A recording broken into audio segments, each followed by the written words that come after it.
So I'm going to start. This is Christina Evans doing my presentation, and these are the 5 victims who I have, plus them, to listen to me. Yay! Okay, so she's going to hold it for me.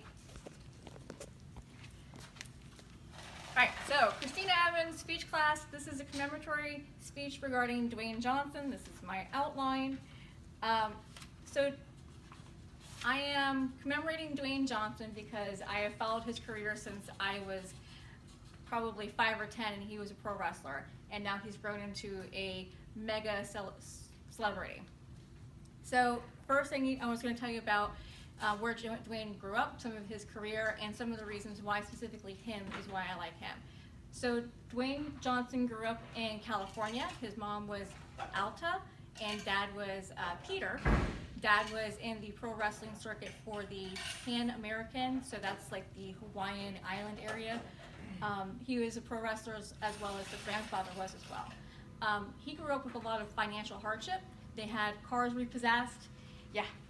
They had cars repossessed, and when he was 15, it kind of hit him that they had so many issues that he needed to contribute to the family. And they had been evicted from their $150 a week efficiency. When they came home, there was locks on the door.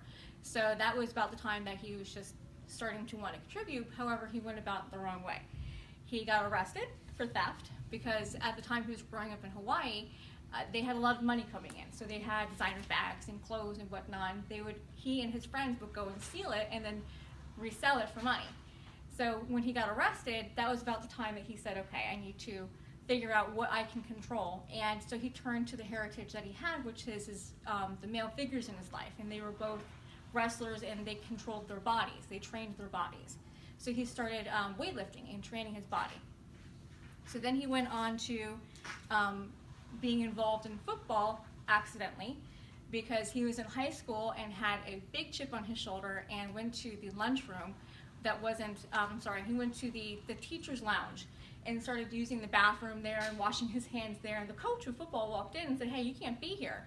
And so he gave him some snarky response and walked out the door. So Dwayne Johnson felt really bad afterward and went back and started talking to the coach and apologized to him. So the coach pushed him into doing football. And so he became very good at it and even earned himself a scholarship to University of Miami. So while he's at Miami, he got sidelined and he started doing defensive line, and it wasn't what he wanted to do. He started becoming depressed. Once he graduated from Miami, he went on to, I think, the Chargers or something like that. I apologize, forget the name of the team. But he started doing football for them. He was cut 2 months into it. So he came home, graduating from Miami, and was depressed, sad, and didn't know what to do with his life. And he only came home with $7 in his pocket. So after all of the work and all the effort he went through, he ended up with nothing.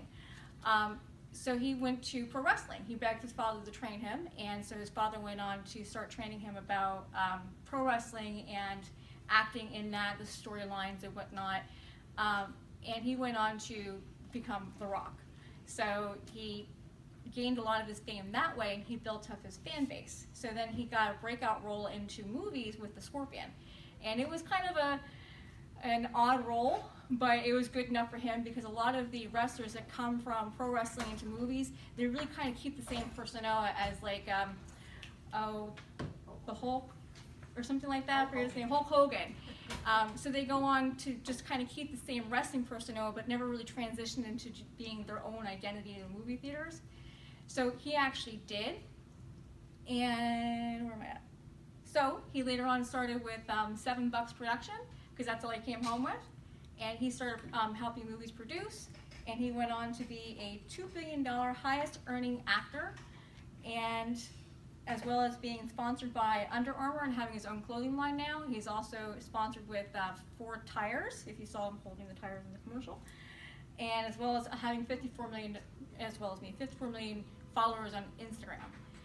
So transitioning into why I personally like him is because of his dedication to his fans. He has always commemorated his fans. There was even one time where he had worked 16 hours. I think recently when he was filming Skyscraper.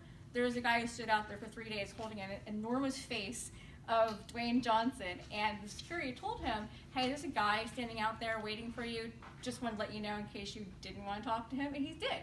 He actually went out and talked to the guy, who was actually an amateur wrestler, and was just wanting to get Dwayne to say hi to him, and he did. He went out and talked to him, took a picture with him, and even played a joke on him. Cool. Yeah, and another thing that I liked about him was recently there was you ever heard of people who were asking the stars to come to the prom with them? Yeah. Well, someone submitted a request to him saying, hey, can you come to the prom with me? And he said, sorry, I can't, I've got filming I have to do. But he rented the entire theater for, I think, Rampage, for the movie that he was in, and he rented the entire theater, bought the entire school, or no, I'm sorry, 130 of her friends, snacks and popcorn for him to go watch his movie. So there's things that he does that are commemorating his fans, as well as I appreciate his role with his children. He's got 3 daughters now, one oldest one, and then now he just has 2 more recently. And in all of his stuff, he shows pictures of him changing diapers, or he has pictures of him feeding the girls. And he's a down-to-earth kind of person, so that's why I find him inspiring. So that's my speech. That's why I like Dwayne Johnson. And I actually am surprised I didn't refer to my notes more. Thank you. So they're all still here. They didn't leave me. I didn't talk to nobody. And I've seen him in New York.